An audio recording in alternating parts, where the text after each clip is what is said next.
Good morning, my dear ones. My name is Teresa. I'm 87 years old today, and I'm going to share a story I've carried in my heart for over 6 decades. If you're watching this video, maybe God brought you here for a reason. Before I start, please click the like button and subscribe to the channel. Let me know in the comments where you're watching from. I love knowing my stories reach people all over the world. It was 1960. I was just 22 years old. We lived in a small town in the interior of Minas Gerais, one of those places where everyone knows everyone. My husband, Agnes, and I married very young, as was common in those days. We already had 3 little children, John Peter, who was 7, Marianne, who was 5, and our youngest Michael, just 2 years old.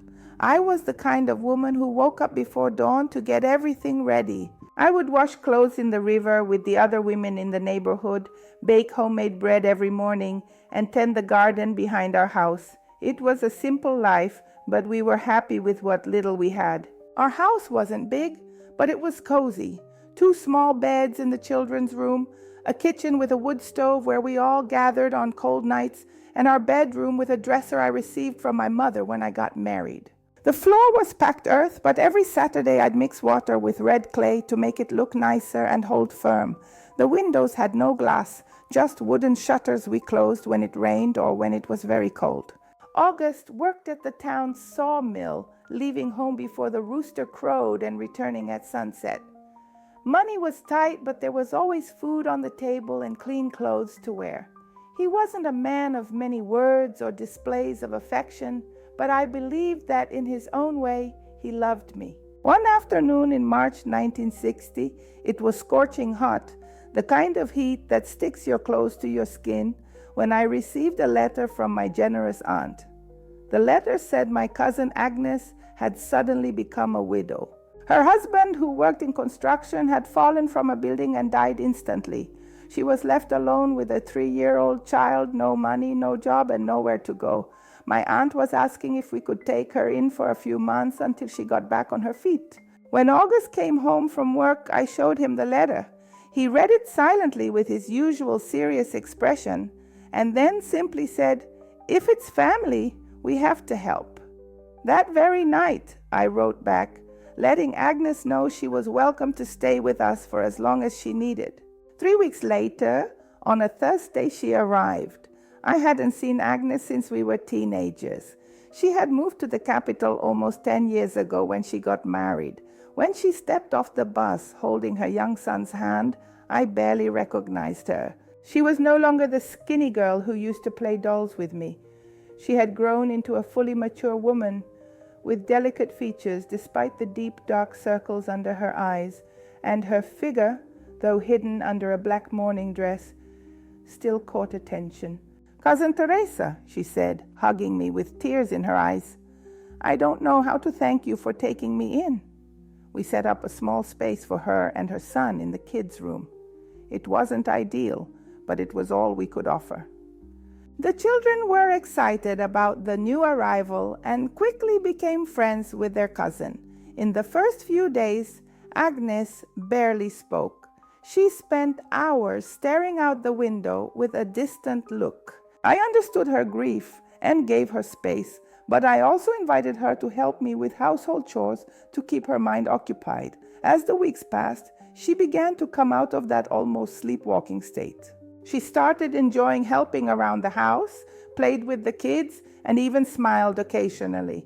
She had a knack for sewing and began doing small clothing repairs for a few neighbors, earning a little money. Slowly, that sad woman was transforming back into the cheerful cousin I remembered from childhood.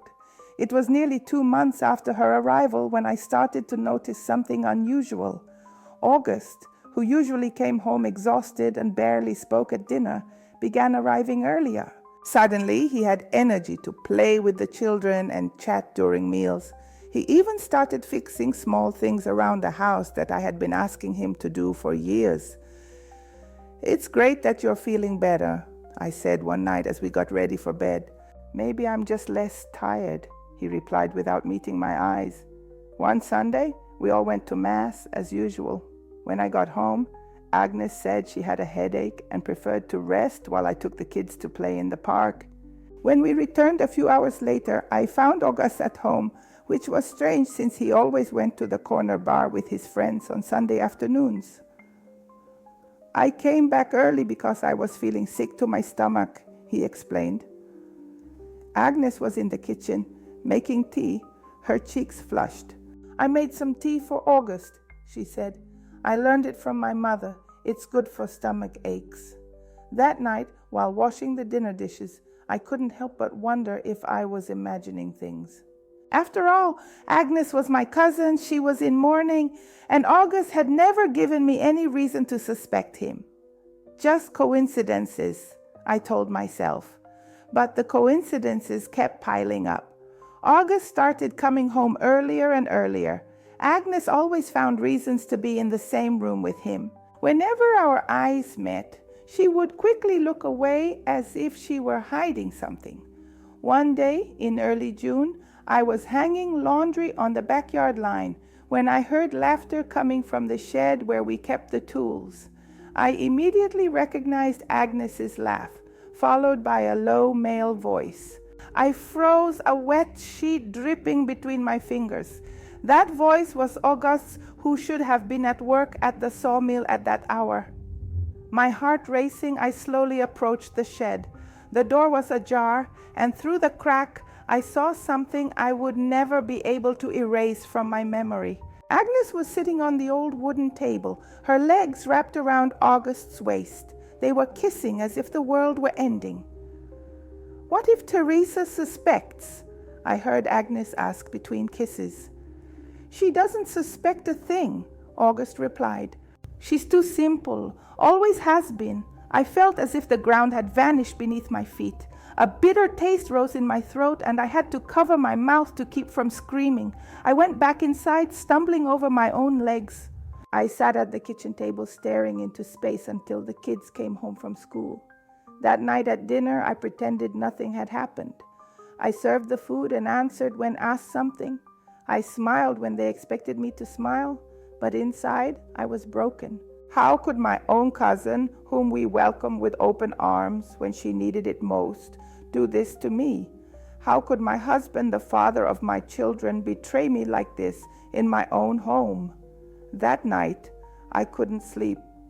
Lying next to August, who was snoring peacefully, I planned what I would do. I had nowhere to go, no money of my own, no profession.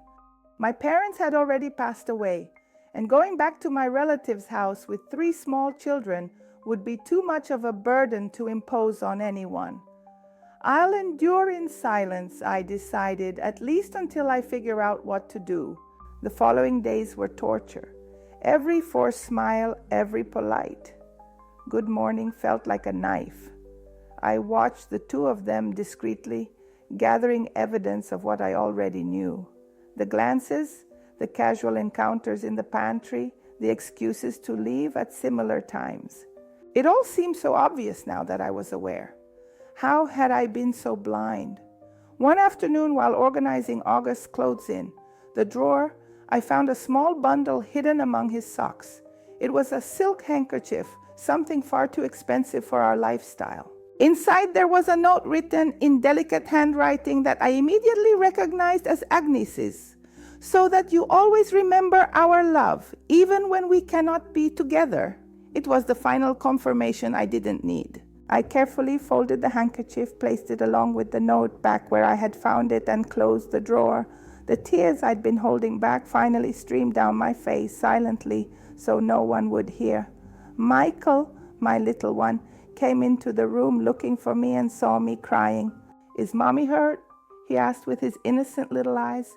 I quickly wiped my tears and hugged him tightly. "No, my love. Mommy was just missing Grandpa and Grandma who are in heaven." In that moment, looking at my little son, I made a decision. I couldn't keep living this lie.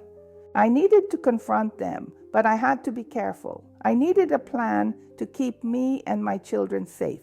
I spent the rest of that week watching and planning. I learned that they met every Tuesday and Thursday.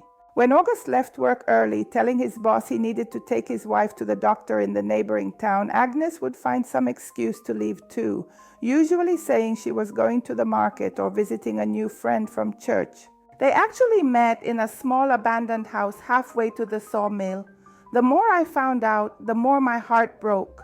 This wasn't just a fleeting affair. They were making plans for the future. I heard Agnes say that her child needed a father, and August replied that he was thinking of ways to fix that. A chill ran down my spine as I imagined what he meant by fixing it. That's when I found the note in his pants pocket while doing laundry. It was as if God had placed that paper in my hands to make sure I had no doubts about what I needed to do. The note said, I have a proposal for us to sort out our situation. Meet me tomorrow at our usual spot. I'm counting the minutes. That night in June 1960, I slept with that note hidden inside my pillow. Maybe slept isn't the right word because I just tossed and turned in bed, my eyes burning from silently crying. Early that morning, I made my decision. The next day, when August left for work, I would follow Agnes to that meeting. I needed to hear with my own ears what they were planning. The day broke with a light drizzle and a gray sky, like the weather itself was sharing my sadness. I prepared breakfast just like always. I took the older kids to school and left Michael with the neighbor, Mrs. Selma, telling her I needed to go to the doctor. My heart was pounding so loud I thought everyone on the street could hear it. I hid behind Mr. Juvenal's warehouse, where I could watch our house without being seen. I waited nearly 2 hours until I saw Agnes leave, dressed up in a dress I had given her. She no longer wore black mourning clothes. She kept her distance. She walked briskly, glancing around like she was afraid of being caught. After about 20 minutes, we arrived near an abandoned little house on a secluded lot near the sawmill. Agnes went inside. I crouched behind some bushes and waited. Soon, August appeared, looking around before going in. I crept slowly to the back window, which was broken and covered only by a piece of cloth. Through a small crack, I could see and hear everything. "You took your time," Agnes said as she hugged him. "I had to come up with an excuse for the boss. And you?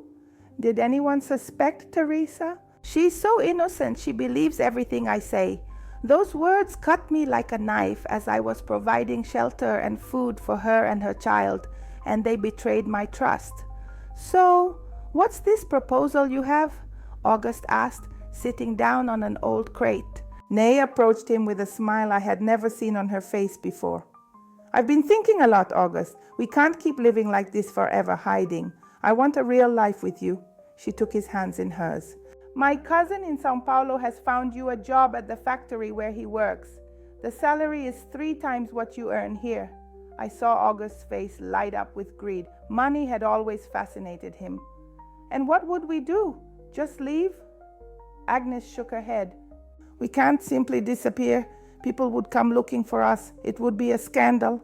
We need a convincing story." "What story?" "You need to send Teresa away." I felt my body freeze at those words. "What do you mean? You make up a story that you found out she cheated on you. No one would question a man who kicks out an unfaithful wife. It would be your right, everyone would say." August looked thoughtful. "But who would believe that Teresa cheated on me? She hardly ever leaves the house." And Nay smiled in a way that sent chills down my spine. "I've been thinking about that too. Remember Joey, the pharmacist's assistant? That guy who always looks at her when we go to Mass? We could plant evidence. A note maybe, and I could spread some rumors around town. And the kids, John, Peter, and Marianne, you could send them to your mother's to be raised, at least for a while. She always asks to have them stay with her. The little one still needs care so well he would have to go with Teresa." My heart stopped at that. They wanted to separate my children from me, completely destroy my family. "After the dust settles," Agnes continued, "you say you need someone to take care of the kids. I'll offer my help as a good cousin. Over time, naturally, we would grow closer." It was a cruel and calculated plan. This wasn't just a fleeting affair born out of momentary weakness. It was a conspiracy to destroy my life. That doesn't seem right, Agnes, August said to my surprise. Teresa never harmed me. Agnes stepped back, annoyed. Don't come to me with scruples now. In August, you didn't really believe you were right when you took me to that shed the first week I arrived, did you? Or when you promised me you'd find a way for us to be together. Every word felt like a dagger. That first week, while I was making the bed for her to sleep, cooking her meals and comforting her child, they were already betraying me. And there's one more thing you need to know, Agnes said, her tone softening, almost vulnerable. I'm expecting a child with you. I saw August's face go pale. Are you sure? Absolutely. I'm almost 2 months late. It's going to start showing soon. August ran his hands through his hair, visibly shaken. Does this change everything? Yes, it does. That's why we need to act fast. I can't raise another child alone, August, and I don't want this child to be born hidden away as if it was something shameful. All right, he finally agreed. We'll do it your way. On Sunday, after Mass, I'll confront Teresa. I'll tell her I know everything about her and the guy at the pharmacy. Perfect. And make sure you do it in front of the neighbors so everyone can hear. The more witnesses, the better for you. They sealed the deal with a passionate kiss. I couldn't watch anymore. I quietly stepped back, my legs shaking, stumbling on the way out. I ran to Mrs. Selma's house to pick up Michael, quickly thanked her, and headed home. I sat at the kitchen table with my little boy playing on the floor at my feet, and I cried like never before. It wasn't just tears of sadness, but of anger and indignation. How could they plan something so cruel? How could they conspire to separate me from my children, destroy my reputation, and leave me with nothing? As the tears fell, a certainty grew inside me. I would not be the victim of this monstrous plan. I wouldn't let them take my children. I wouldn't allow them to tarnish my name in the town that had known me since childhood. I wiped my tears with the edge of my apron when I heard footsteps at the door. It was Agnes, returning from the meeting, her smile quickly changing to a fake look of concern when she saw my red eyes. Oh, Teresa, what happened? Are you all right? I never knew you could be such a convincing actress. I forced a sad smile and made up a story about having just heard that a childhood friend had passed away. Agnes put on a full performance of comfort, hugging me and offering empty words of consolation. I accepted the hug and returned the polite words, all while my mind raced, figuring out how to turn the tables on them. That afternoon, when the children came home from school, I hugged them more tightly than usual. Looking at their innocent faces, I knew I would do anything to protect them. I spent the next 3 days watching, thinking, and meticulously planning every detail. August and Agnes acted completely normal around me, as if nothing was wrong, as if they weren't conspiring to ruin my life that Sunday after Mass. With each false smile, my resolve only grew stronger. On Friday afternoon, with August at work and Agnes gone to fetch water from the well, I began going through her things. I knew it was wrong, but I needed answers. Under the mattress where she slept, I found a shoebox full of letters. Most were from friends and family offering condolences for her husband's death, but at the bottom was a bundle tied with string that caught my attention. They were love letters. I recognized August's handwriting, even though he had never written anything like that to me. The oldest letters dated back nearly 10 years, long before Agnes had married. My head spun with the discovery. They had known each other before. They'd had an affair in the past. With trembling hands, I read letter after letter.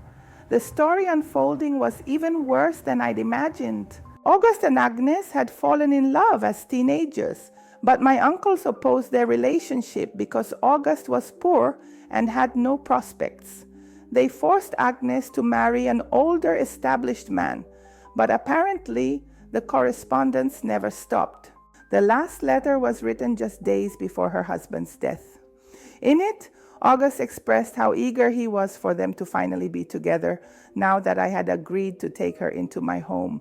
The shock hit me so hard I had to sit down on the floor. It wasn't just a recent affair born of opportunity. It was a conspiracy, years in the making. They had planned everything. They used my kindness and trust to gather everyone under the same roof, and now they were planning to completely destroy me. Among the letters, I also found a folded piece of paper with addresses and phone numbers in Sao Paulo. I saw the name of the cousin who would offer August a job, the address of a boarding house where they would initially stay, and even noted amounts set aside for travel expenses. The plan was further along than I had imagined. I heard the bucket of water clatter against the ground outside, signaling that Agnes was coming back. Quickly, I put everything back as it was, except for one of the more incriminating letters that I hid in my dress pocket. That evening, I served dinner as if nothing had changed. I watched August and Agnes exchange glances when they thought I wasn't looking. I heard their forced laughter, their artificial conversations. Every false word felt like a small blow, but I no longer felt the same pain. Instead, a cold and calculated determination was growing inside me. On Saturday, August worked only half a day, as usual. When he returned, he said he needed to go to the neighboring city to handle something for his boss. Another lie. He was probably finalizing preparations for their plan. "Are you coming back for dinner?" I asked in the sweetest voice I could manage. "Probably not. The boss asked me to wait for an important document. I might only come back tomorrow morning in time for Mass." "That's fine, my dear. Be careful on the road." I kissed him on the cheek and waved from the door as he walked away. It was the first time in days that my smile was genuine, but not for the reason he thought. As soon as he disappeared around the corner, I went back inside and began putting my plan into action. I called John Peter, my eldest son, and asked him to run and fetch Mr. Antonio, the owner of the only telephone in the neighborhood. It was an emergency, I explained. When Mr. Antonio arrived, I asked to use his phone to make an urgent long-distance call. It was an expensive favor I was asking, but I explained it was a matter of life or death. "Of course, Mrs. Teresa, you've always helped everyone around here. You can use the phone for as long as you need." At Mr. Antonio's house, with trembling hands, I dialed the number of my Uncle Oswald, my late father's brother, who lived in the capital. When I heard his voice on the other end of the line, the tears I'd tried so hard to hold back finally fell. "Uncle Oswald," I said, my voice choked, "I need your help." My Uncle Oswald was always a man of few words but full of action. When I finished telling the whole story, there was a silence on the other end of the line that sent chills down my spine. I thought maybe he didn't believe me, that he thought I was exaggerating or making things up. "Teresa," he finally said in a deep voice that reminded me so much of my father, "get the kids ready and be prepared tomorrow at noon. I'll send my driver to pick you up." "But Uncle, it's Sunday. Mass ends at 11 o'clock. August will be home." "Don't worry about that. Just be ready with the kids and bring as few belongings as possible. One change of clothes for each of you, your documents, and nothing else. Do you understand?" "Yes, Uncle, I understand. And Teresa, don't tell anyone, absolutely no one." When I got home, my head was buzzing with so many thoughts. How could I leave with 3 kids without Agnes noticing? How would I gather our documents without raising suspicion? And most importantly, how would I face Sunday, knowing August's plan to publicly humiliate me after Mass? I entered through the back door and found Agnes playing with the kids in the living room. When she saw me, she smiled with that fake smile I now knew so well. Where was Teresa? I got worried. I went over to Mrs. Julia's house. I lied. Her daughter is sick and they asked me to make some soup. "You're always helping everyone?" she said with false admiration. "How is the girl?" "She'll be fine. It's just a high fever." While preparing dinner, I thought through every detail of what I needed to do. I had to be careful not to arouse suspicion. I decided that night after the kids were asleep, I would start packing what we'd take. During dinner, Agnes kept mentioning how anxious she was for Mass tomorrow, that the priest would speak on a very special topic. Now I understood her anxiety wasn't about the priest's sermon, but about the spectacle August planned to put on afterward, accusing me of betrayal in front of the whole community. "Too bad you won't be back in time for us to go to Mass together," she said, referring to August. Yes, too bad, I replied, serving her more rice. But he said he'd make it back in time to see the ceremony. After the kids were asleep, with Agnes already in bed, I began my silent operation. I opened the drawer where we kept our important documents and pulled out the boys' birth certificates, my marriage certificate, the papers for the house that was in August's name, everything that might be useful in the future, everything that proved who we were. As I sifted through the papers, I found something unexpected. A savings account in my name, with small but regular deposits over the years.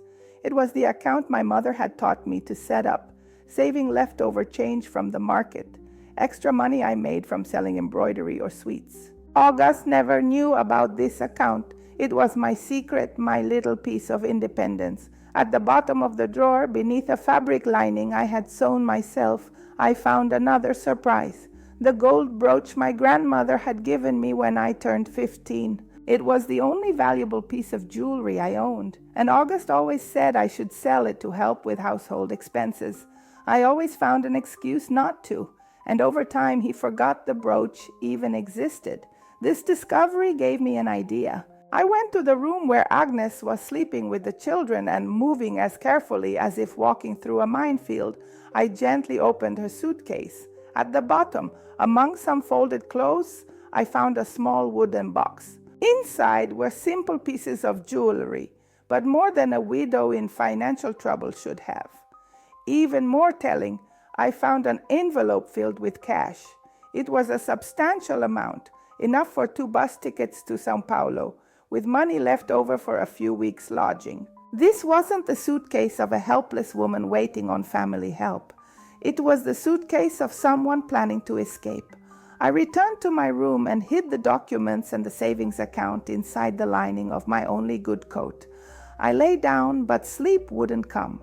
I stared at the wooden ceiling, counting the damp stains and thinking about how my life had become unrecognizable in such a short time. Sunday dawned sunny, one of those perfect June days that felt like a cruel contrast to the storm I was experiencing inside. I got up before sunrise and made a special breakfast, cornbread coffee with milk and scrambled eggs. The children were thrilled with the special treatment. "Is there a special day today, Mom?" John Peter asked, always attentive. "Yes, my son," I replied, gently stroking his hair. "Today is a very special day." Agnes appeared in the kitchen already dressed for Mass, wearing a light blue dress I had never seen before, probably bought with the money she had secretly saved. "Wow, Teresa, this breakfast looks amazing. Is there a special occasion?" "I'm just in a good mood this morning," I lied with a smile. "It's the Lord's Day, isn't it?" After breakfast, I started getting the kids ready for church. I dressed them in their best clothes. I carefully combed their hair. To John Peter and Marianne, I said we would be visiting a relative after church. Michael was too young to understand or ask questions. "You don't need to bring anything," I explained when John Peter asked if he should grab a toy. "Are we coming back the same day?" Agnes watched us curiously but didn't ask any questions. She was probably too busy thinking about the show that would happen later, the public humiliation she and August had planned for me. With about half an hour left before Mass started, I heard the familiar sound of Mr. Benedito's cart, which always passed in front of our house on the way to church. He was an elderly widower, respected by everyone in the community, who offered rides to anyone he met along the way. "Teresa!" I called to Agnes, who was adjusting her dress in the small mirror in the living room. "Why don't you go ahead with Mr. Benedito? I'll finish getting Michael ready and be right there." "Wouldn't it be better if we all went together?" she asked, fixing her hair. "It's just that I still need to give Michael a bath. He was playing in the dirt and got all messy. I don't want you to be late because of us." She hesitated for a moment, then smiled. "All right. See you at church then." From the gate, I waved as Mr. Benedito drove away with Agnes. As soon as the car turned the corner, I hurried back inside. "John Peter," I called to Marianne urgently. "Grab your coats. We're leaving." "But Mom, what about Mass?" Marianne asked, confused. "We're not going to Mass today, sweetheart. We have a more important commitment." I quickly dressed Michael, grabbed the little bundle I had secretly prepared during the night, and we exited through the back of the house. Instead of taking the main road that led to the church, we chose a different path through the backyards of the neighboring houses. Some people we passed looked at us with curiosity, but I just smiled and waved as if we were simply on a Sunday stroll. "Where are we going, Mom?" John Peter asked, gripping my hand tightly. "We're going on a trip, my son, an adventure. And Dad, he's not coming." I felt a tightness in my chest. How do you explain to a 7-year-old that his father planned to separate us? How do you tell him that the man he admired had conspired against us? "Your father will meet us later." I lied, hating myself for it, but knowing it was necessary at that moment. We walked for about 20 minutes until we reached the main road, which was out of sight of the church.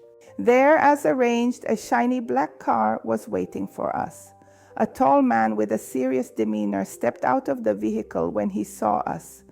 "Mrs. Teresa?" he asked, respectfully tipping his hat. "Yes, that's me. I'm Jorge, Mr. Oswald's driver. He asked me to take you and the children to the capital." I looked at the car with apprehension. I had never traveled in such an elegant automobile.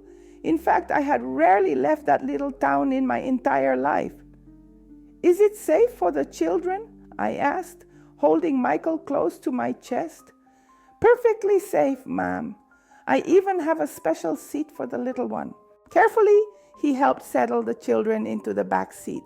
John, Peter, and Marianne were delighted by the car's interior, touching the leather seats in awe.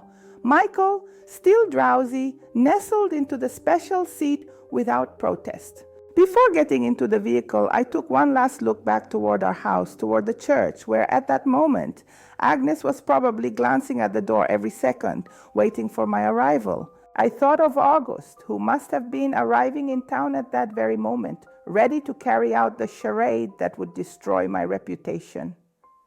"Are you ready, ma'am?" Jorge asked kindly. I took a deep breath, wiped away a stubborn tear, and got into the car. "Yes, I'm ready." During the first hours of the trip, the children alternated between the excitement of being in a real car and the drowsiness induced by the sway of the road. I watched the landscape rush by outside the window, the coffee plantations, the pastures with cattle, the small towns that appeared and disappeared quickly. Each kilometer took us further away from the life we knew, from the betrayal that had destroyed our home. "How much longer are we going to be traveling?" Marianne asked, after waking from a nap. "A few more hours, dear. Uncle Oswald's house is quite a distance from here." "Are we going to live with him?" John Peter wanted to know. "For now, yes, until we find our own place." "And when will we go back home?" Marianne pressed. I felt a lump in my throat. How could I explain that we would never go back, that the house they knew as home no longer existed for us? "I don't know, my daughter. It might be a while." The rest of the trip passed in relative silence. The children, tired, eventually fell asleep again.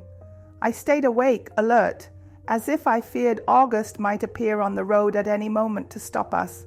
When we finally arrived in the capital, it was already night. The bright city lights, tall buildings, the hustle and bustle of people and vehicles, everything felt like it belonged to a different world compared to the quiet of the countryside I was used to. Uncle Oswald's house was a mansion compared to our humble home. It was located in an upscale neighborhood with a well-kept garden and a tall fence that hid the property from view. When the car stopped in front of the gate, my uncle was already waiting for us at the entrance. Tall, with gray hair and a straight posture, he seemed even more imposing than I remembered. "Teresa," he said, opening the car door for me. There were no hugs, no warm gestures. My uncle was never one for physical displays of affection, but there was something in his eyes, a mixture of compassion and indignation that said more than words ever could. "Thank you for having us, Uncle. This will always be your home too, Teresa. Your father, my brother, would want me to take care of you during this time."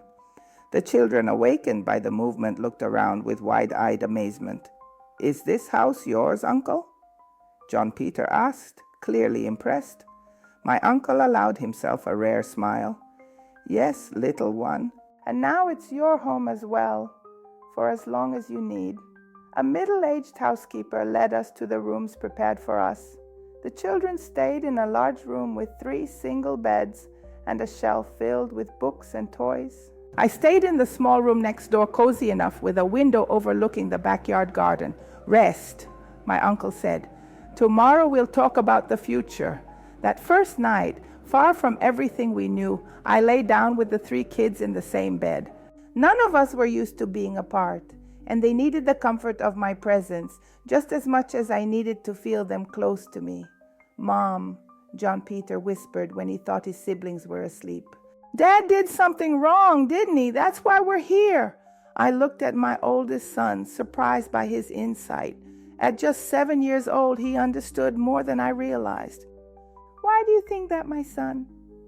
"Because you're sad, and because we left secretly, without telling anyone, like in the story of Moses that the Sunday school teacher told."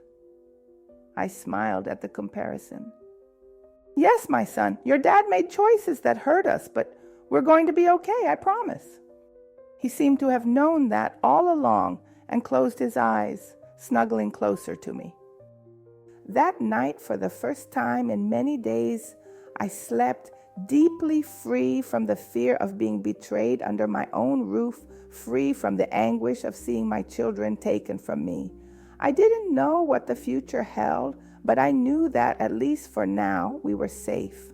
The next morning, I woke to sunlight streaming through the window. For a moment, I felt disoriented. The room was different, the bed too soft, the silence unusual. Then everything came flooding back. The betrayal, the escape, my uncle's house. I looked at my children, still asleep, their peaceful faces unaware of the storm that had turned our lives upside down. I got up quietly and went to the window. My uncle's garden was a spectacle of colors and scents. Roses, hydrangeas, jasmine, so different from our small dirt yard where I used to grow some herbs and a basil plant. Suddenly I was overwhelmed by a longing I hadn't expected to feel. Not for August, not for the life we had together, but for my independence, however modest it was. In that humble house, I was in charge. I decided what to plant, what to cook, how to raise my children. There, in that mansion, I was just a helpless niece. My thoughts were interrupted by a gentle knock on the door. Dona Eulalia, the governess, came in carrying a tray of breakfast.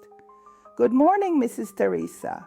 Mr. Oswald asked me to bring coffee to your room, thinking you and the children might be tired from the trip." I thanked her with a shy smile. Being served, having someone bring me food, was completely unfamiliar to me.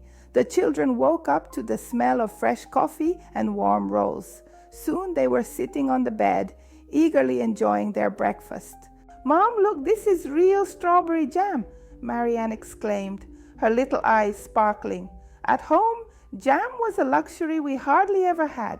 After breakfast, we went to find my uncle in his office. It was an impressive room with bookshelves packed from floor to ceiling, a large dark wood desk, and a big window overlooking the street. He was sitting behind the desk reading some papers. "Have a seat," he said, indicating the chairs in front of us. "Teresa, we need to talk about what happened and what we're going to do next." Dona Eulalia took the children to explore the garden while we talked. I sat across from my uncle, my hands trembling slightly. "First of all," he began, "I want you to know that I took some steps yesterday as soon as you called me. I sent a telegram to the police chief in your town, someone I've known for a long time. I explained the situation and asked him to keep an eye on August and on that woman. Do you think they'll come after us?" I asked, feeling a chill run down my spine. "No, I don't think so. From what you've told me, they had other plans. They've probably already realized you discovered everything and fled to São Paulo as planned, but we need to be prepared for anything."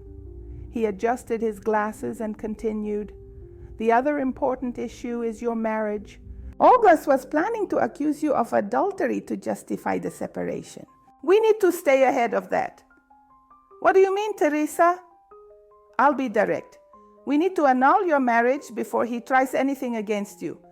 I have a lawyer friend who can handle this. With the evidence you have, the letters, the witness who heard his confession about the affair with your cousin, we can prove he committed adultery. Annul my marriage." The word sounded strange, almost unreal. Despite everything August had done, a part of me still held on to the idea of "till death do us part" that we had promised before the altar. "It's necessary, Teresa." My uncle insisted, as if he could read my mind, "not just for your protection, but to secure your custody rights over the children. If he tries to accuse you of abandonment, we'll be ready." I nodded in agreement, swallowing the lump forming in my throat. "Now, we have to think about your future. You and the children can stay here as long as needed, but I imagine you want your independence." "Yes," I replied without hesitation. "I don't want to be a burden, Uncle. I want to work, support my children, give them a decent life." "And what skills do you have, Teresa?" The question, direct and simple, caught me off guard. What skills did I have? I'd been a wife and mother since I was 15. I'd never worked outside the home or studied beyond elementary school. I know how to cook. I began hesitantly. I can sew, embroider, tend a garden, make sweets and preserves. My uncle nodded thoughtfully. Domestic skills are important, but they're hard to turn into a career, especially for a woman alone with 3 small kids. I felt a wave of discouragement. It was true. What could I do to support my family in the big city? But there's another option. He went on. My wife, your Aunt Celeste, runs a small home goods store downtown. She's always complaining she can't find reliable help. You could start working there and learn the ropes. A store? I asked, surprised. The idea of working in a shop dealing with customers handling money felt overwhelming for someone who barely left the house. Yes, start as a sales assistant, learn how it all works, and who knows, maybe someday. He left the sentence unfinished, but I understood what he meant. One day I could have my own business, and the kids, who will take care of them while I work? We'll get the older ones into the nearby school. For the little one, Mrs. Eulalia, who raised my children and now has time, will help out. That's how my new life began. The following week, after buying suitable clothes for myself and the children, with money my uncle insisted on advancing as salary, I started working at my aunt's store, Santa Celeste Sewing Supplies. Read the sign on the storefront. It was a small but well-stocked shop filled with threads, buttons, lace, ribbons, everything a seamstress could need, along with household items like pots, tablecloths, and other articles. My Aunt Celeste, an elegant and lively woman even at 60, welcomed me with a warm hug on my first day. "Teresa, my dear Oswald told me everything. What a terrible situation. But you did the right thing. A woman must value herself." She showed me around the shop, explaining how everything worked, where each item was located, how to assist customers, and how to record sales in the cash book. It was a lot of information all at once, and I felt completely overwhelmed. "Don't worry," she said, noticing my nervous expression. "No one is born knowing. You'll learn quickly." And I did. The first few days were challenging. I shook whenever I had to serve a customer alone. I stammered when stating prices and got confused giving change, but little by little I found my rhythm. I discovered I had a knack for remembering where each product was, and that my sewing knowledge was useful in advising customers. 1 week turned into a month, and a month into 3. The children adjusted well to their new life. João Pedro and Marianne loved their school, which was much bigger and better equipped than the small rural school they'd attended before. Michael grew close to Mrs. Eulalia, who treated him like the grandson she never had at home. At night, once the kids were asleep, I often stayed in the living room with my uncle and aunt, listening to the radio or just chatting. It was on one of those nights nearly 4 months after we arrived, that my uncle shared some news. "I got a letter from Officer Fonseca today," he said, adjusting his glasses. "Seems your August is back in town." I felt a chill run down my spine. Is he looking for me? Not exactly. According to the officer, August came back alone, without that Agnes. Apparently, things didn't work out in São Paulo. "And what is he doing there?" I asked. Part of me was still curious about the man who had once been my husband. "He's working at the same sawmill, living in the same house.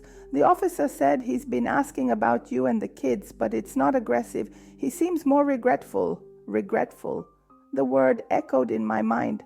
Was it possible? After everything he had planned? After all the betrayal? It didn't matter. My aunt stepped in, noticing my hesitation. "What he feels or doesn't feel is no longer your problem, Teresa. You have your life now, your children, your job." She was right, of course. In the following months, I tried to push my thoughts aside. I focused on work, on the children, on rebuilding our lives. My aunt, seeing my interest and dedication, began teaching me more about the business, how to place orders with suppliers, how to calculate profit margins, how to manage inventory. A year went by. The annulment was finalized, making official what was already true. I was a free woman, alone but in control of my own destiny. The children were growing healthy and happy, adjusting to life in the big city. One busy Saturday afternoon in the store, I helped an elegant lady searching for fine lace for a baptism dress. "You have a good eye for lace?" she said, as I showed her the options. "You really know your stuff?" I smiled, replying, "I learned to sew from my mother," proud of the compliment. "You know, I'm looking for a skilled seamstress to work at my atelier. We make dresses for special occasions, brides, debutantes, baptisms, and we pay well. Do you happen to know anyone?" I looked at her, surprised. It was an unexpected opportunity. "Actually," I said, gathering my courage, "I sew myself. I made all the dresses for my family." The lady, Mrs. Eleanor, as I later learned, asked me to make a sample of my work. I spent the entire Sunday sewing a small baptism outfit with the finest lace my aunt allowed me to take home. When I delivered the piece on Monday, Mrs. Eleanor was impressed. "Your stitching is perfect. And this finishing, when can you start?" That's how, besides working at my aunt's store during the day, I started sewing for Mrs. Eleanor's atelier nights and weekends. The work was hard but rewarding. With the extra money, I was able to rent a small apartment for my children and me. 2 bedrooms, a living room, a kitchen, and a bathroom. It was simple, but it was ours. The independence I gained during those 2 years was like a balm for the wounds left by the betrayal. I no longer needed to rely on my uncle's charity, even though they continued to be essential support. The kids were doing well. I had my job, my home, my dignity. Just when everything seemed finally settled, life took another turn. On a Sunday in March 1963, almost 3 years after our escape, we were returning from Mass when I noticed a man standing on the corner, staring intently at us. Even from a distance, I recognized him instantly. It was August. Instinctively, I pulled the children closer to me. John Peter, now 10 years old, recognized his father immediately. "Dad," he whispered uncertainly. August approached slowly, as if afraid of our reaction. He looked older than his years, thinner, with deep lines etched into his face. He stopped a few steps away, not daring to come any closer. "Teresa," he said, his voice choked, Can I talk to you?" I glanced at my children. Marianne looked confused. Michael obviously didn't recognize him. "Kids, go ahead home," I said, handing the key to John Peter. "It's just across the street and up the block. I'll be there soon." "But, Mom," John Peter began to protest. "It'll be fine," I assured him. "I need to talk to your dad." When the children walked away, I turned to August, crossing my arms defensively. "How did you find me?" "It wasn't easy," he replied, running a hand through his graying hair. I went to several churches in the area every Sunday. I knew you would never stop going to Mass. What do you want, August? I asked, keeping my voice steady despite the whirlwind of emotions inside me. I want to ask for forgiveness, he said, looking directly into my eyes. I know I don't deserve it, that what I did was unforgivable, but unforgivable isn't even enough, I interrupted him, feeling the anger I thought I had overcome resurface. You and Agnes plan to destroy my life, separate me from my children, tarnish my name. This goes beyond mere betrayal. I know, he admitted, lowering his head. There's no excuse for what we did, but I need you to know what happened afterward. I was about to say I wasn't interested, that he could keep his explanations to himself, when something inside me, perhaps curiosity or simply the desire to close that chapter of my life, made me ask, what happened to Agnes? August looked at me with tired eyes, as if he carried an immense weight. For a moment, I had the strange feeling that I was facing a stranger, not the man with whom I had shared 7 years of my life. Agnes wasn't pregnant, he finally said. It was just another one of her lies to pressure me. When we arrived in Sao Paulo, things didn't go as planned. The job her cousin promised us didn't exist. In fact, he barely welcomed us, annoyed by our unexpected arrival. He paused, rubbing his tired face. I stayed silent, waiting for him to continue. We stayed in a cheap boarding house. The money we had, the money she had secretly saved, ran out in just a few weeks. I started working as a construction helper, earning next to nothing. Agnes spent all day at the boarding house, complaining about everything, demanding a better life. When I confronted her about the pregnancy, she admitted she had made it all up. Part of me felt a bitter satisfaction with that story. It was as if fate itself had decided to punish us both for my sake. What else happened? One day I came home from work and she was gone. She took the little money I had managed to save, some things we brought from home, and disappeared. She left only a note saying I was a failure and that she deserved more from life. I had to hold back an ironic laugh. Agnes, who seemed so tormented when she came to my house, was always driven by ambition. I was left alone, in debt, in a city I didn't know. I worked any job I could find. Porter at the municipal market, janitor, night watchman. For months I lived in homeless shelters, sharing tiny rooms with strangers. It was like living in hell. And why did you come back to the city after all this time? I asked, still keeping my emotional distance. I came back almost 2 years ago, he admitted. After I saved enough money for the ticket, shame kept me from looking for you sooner. Besides, Officer Fonseca told me you were doing well starting over, and that it would be better if I didn't get involved. And how did you find out we were in the capital? When I returned, I learned you had left on Sunday, just as we had planned, when Agnes had planned for me to confront her. He quickly corrected himself. People in the city were saying you had gone to stay with relatives in the capital. I spent months gathering the courage to come find you. We fell silent for a moment.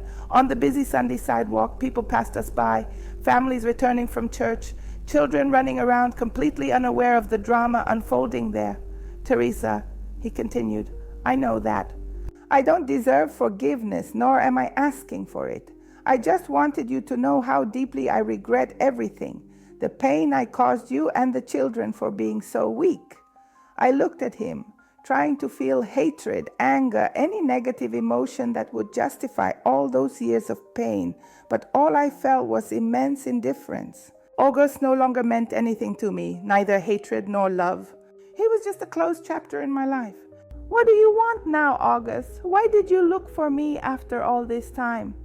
I wanted to see the kids, find out how they are doing, and if possible, if you allow it, maybe visit them from time to time.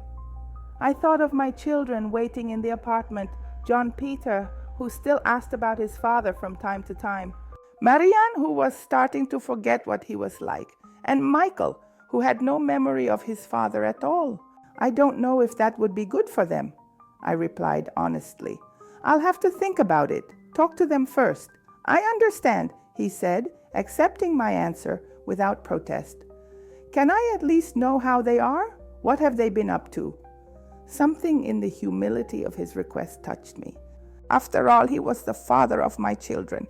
They're doing well. John Peter is 10 now. He's one of the top students in his class and wants to be a doctor. Marianne is 8, creative, loves to draw and sing. And Michael is 5. He started kindergarten this year. I saw tears in his eyes when I mentioned John Peter's dreams. And you? He asked. How has your life been? I hesitated for a moment, but decided there was no harm in sharing. Maybe it would even be good for him to know that I had managed to rebuild my life without him. I work at my Aunt Celeste's store. I also sew for a boutique that makes formal dresses. I have my own apartment, small, but it's ours. The kids go to good schools. We're doing fine. I'm glad to hear that, he said sincerely. You've always been strong, Teresa, stronger than I ever was. I noticed it was getting late and the kids must be worried. I need to go now. The children are waiting. Of course, he quickly agreed. Can I give you my address in case you decide I can see the children someday? He handed me a piece of paper with an address in Muka, a working-class neighborhood in the city. I'll think about it, I promised, putting the paper in my bag. Goodbye, August. Goodbye, Teresa. And thank you for listening to me. I turned and walked toward my building, feeling a strange relief, as if a weight had been lifted from my shoulders. That unexpected meeting had given me a closure I didn't know I needed. When I got home, the kids were anxious, especially John Peter. Was that really Dad? He asked as soon as I closed the door. Yes, I answered honestly. It's your father. Is he coming back to live with us? Marianne wanted to know, her little eyes curious. No, sweetie, your dad and I are no longer together. You know that. But we can see him again, John Peter insisted.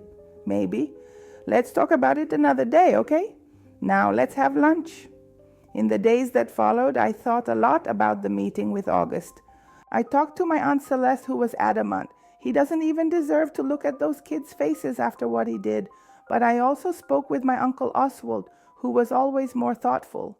It's a tough decision, Teresa. On one hand, he's their father. On the other, he abandoned the family in the worst way possible. You need to think about what's best for the kids now, not the past. 2 weeks after the meeting, I made my decision.